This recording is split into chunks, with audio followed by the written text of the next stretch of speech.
Kumno bentek samla haktin Phareng. What are you doing?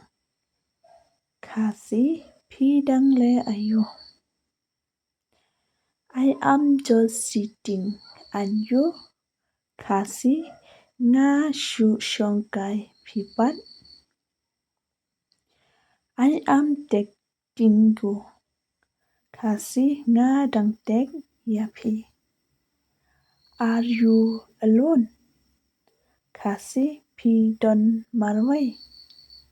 No, I am with my parents.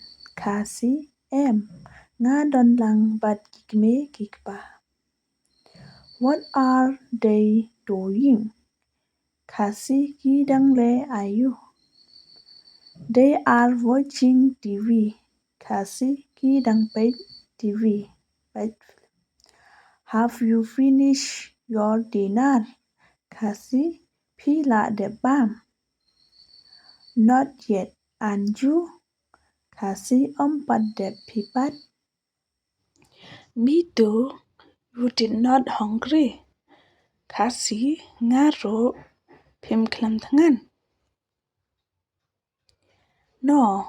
And you? Khasi am pipat. I was about to eat now. Khasi nga mut ban ba menta. Text me when you are done.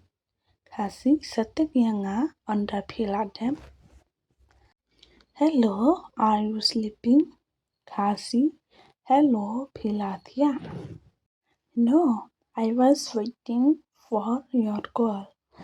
Khasi em ngarang ab yaka call chongpi.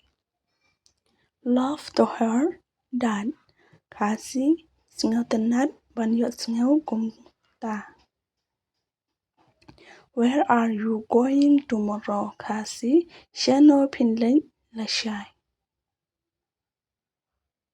Tomorrow I have some work to do. Khasi lashai ngadon kato kane kikam panle. What do you think? Khasi ka ay people kan? I am thinking about you. Khasi ngadang berkat yapi. Can we meet tomorrow? Khasi long bangin ya kendo lashai. But you are busy.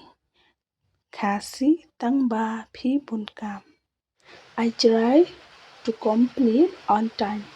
Khasi ngan persyang ban pendem biang bar. Why you did not reply? Khasi balay pi lam reply. I am feeling sleepy. Khasi nga lasam thia. Okay, then we will meet tomorrow. Khasi to kata ngin ya ndo lashai. And what time you used to wake up? Khasi kat no bache pi shakhe thia. Can call me when you wake up. Khasi sa call yanga on da pila khe thia. I'm waiting for your call. Khasi ngan ab ya ka call chong pi. I am waiting for you. Khasi ngan ab ya pi. Okay, thank you so much. Lada pi yo ching tôi na kanek video snail ba. Please like, share and subscribe. Bye.